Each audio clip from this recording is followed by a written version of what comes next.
चुनाव आयोग के वरीय उप निर्वाचन आयुक्त धर्मेंद्र शर्मा, वरीय उप निर्वाचन आयुक्त नीतेश कुमार व्यास और प्रधान सचिव अरविंद आनंद रांची पहुंचे हैं।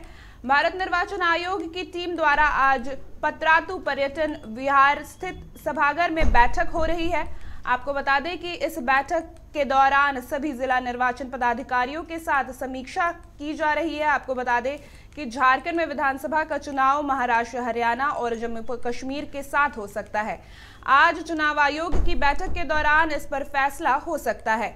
पतरातू डैम में चुनाव आयोग के पदाधिकारी इस पर मंथन कर रहे हैं। आपको बता दें कि आज चुनाव आयोग के वरीय उप निर्वाचन आयुक्त धर्मेंद्र शर्मा, वरीय उप निर्वाचन आयुक्त नीतेश कुमार व्यास और प्रधान सचिव अरविंद आनंद रांची पहुंचे हैं और भारत निर्वाचन आयोग की टीम द्वारा आज पतरातू पर्यटन विहार स्थित सभागार में बैठक हो रही है। आपको बता दें कि इस दौरान सभी जिला निर्वाचन पदाधिकारियों के साथ समीक्षा की जा रही है। इस खबर पर ज्यादा जानकारी के साथ अंजनी हमारे साथ लाइव जुड़ चुके हैं। जी अंजनी, चुनाव आयोग की समीक्षा बैठक चल रही है, क्या जानकारी है? देखिए, भारत निर्वाचन आयोग की जो केंद्रीय टीम है वो झारखंड यानी राजधानी रांची पहुंची है और 2 दिवसीय दौरा है।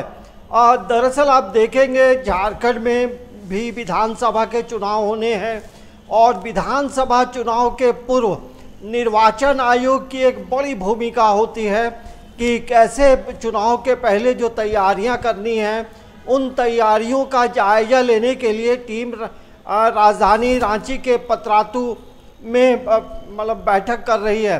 और इसमें मुख्य बात यह है कि जो मतदाता सूची है वो पूरी तरह से तैयार है या नहीं है, उसकी मतलब लेटेस्ट जो अपडेट है वो क्या है।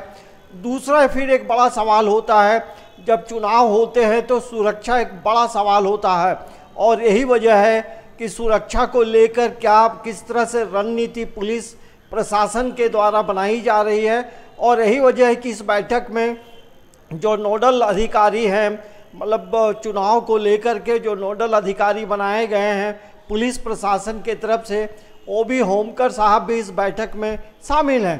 तो देखिए, झारखंड की जो टोपोग्राफी है उसको देखते हुए कैसे कितने चरणों में चुनाव होगा और ये जो मतलब सुरक्षा को लेकर कितने फोर्सेस की दरकार पड़ेगी, कितने फेजेस में हो सकते हैं और जो नक्सल प्रभावित इलाके हैं उसकी क्या अपडेट है, इन तमाम चीज़ों पे मंथन करने के लिए भारत निर्वाचन आयोग की जो टीम है वो रांची में है।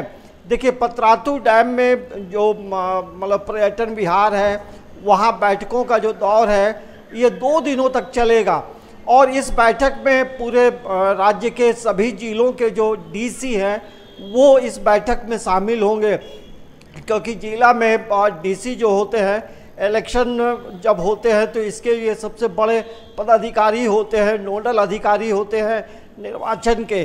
तो इन लोगों से पूरी एक अद्यतन जो रिपोर्ट है वो निर्वाचन आयोग की टीम लेगी, एक एक चीज़ की जानकारी लेगी और इसके अलावे जो जहां मतदान केंद्र बनाया गया है और उस मतदान केंद्र में क्या स्थिति है, क्योंकि उसमें जब इलेक्शन होते हैं तो सीनियर सिटीजन, महिलाओं के लिए जो शारीरिक रूप से जो अक्षम हैं, विकलांग हैं, उनके लिए एक अलग व्यवस्था होती है। तो एक पूरी रिपोर्ट लेने के लिए निर्वाचन आयोग की जो टीम है वो राजधानी रांची में है और यही वजह है कि अलग अलग फेजों में इस बार जो विधानसभा चुनाव है वो समय से पहले यानी कि अक्टूबर में हो सकते हैं। तो इन चर्चाओं में कितनी सच्चाई है? देखिए, राजनीति के गलियारों में इस बात की भी चर्चा बहुत जोरों पे है कि इलेक्शन जो है पहले होगा। देखिए, निर्वाचन आयोग को एक विशेषाधिकार है कि वो 6 महीने के अंदर में वो कभी भी इलेक्शन करा सकते हैं, ये उनका विशेषाधिकार है। लेकिन इसमें एक सवाल ये उठता है कि झारखंड में जो आप देखेंगे कि 5 जनवरी तक जो है राज्य सरकार का, नई सरकार का गठन करना है, तो एक लंबा वक्त जरूर है और ये भी ध्यान में रखना पड़ता है कि जो सरकार की जो योजनाएं हैं वो कैसे ज़मीनी धरातल पे उतरे। तो ये एक राजनीति में के गलियारों में चर्चा का विषय जरूर है कि ये जम्मू कश्मीर, हरियाणा और महाराष्ट्र के साथ एक साथ इलेक्शन कराने की जो बात है, क्योंकि आप तमाम लोगों को याद होगा कि देश के जो पूर्व राष्ट्रपति हैं कोविंद साहब, वो कमेटी के चीफ हैं जिसमें ये कहा गया है 1 नेशन 1 इलेक्शन की बात कही गई है। तो हमें लगता है कि यदि इस बात को आप देखेंगे तो इसी परिप्रेक्ष्य में तमाम चीज़ें हो सकती हैं। इस बात पे अभी मोहर नहीं लगी है, तो हमें लगता है कि ये विशेषाधिकार चुनाव आयोग का है, लेकिन अब चुनाव आयोग भी तमाम चीज़ों को देखेगी, समझेगी, क्योंकि आप देखेंगे इस कार्यकाल में 5 साल का जो समय है उसमें कोविड से भी पूरा भारत परेशान रहा था। आपको बता दें कि चुनाव आयोग के द्वारा आज पतरातू में जी अंजनी, तमाम जानकारियों के लिए बहुत बहुत धन्यवाद। हम आपसे लगातार अपडेट्स लेते रहेंगे।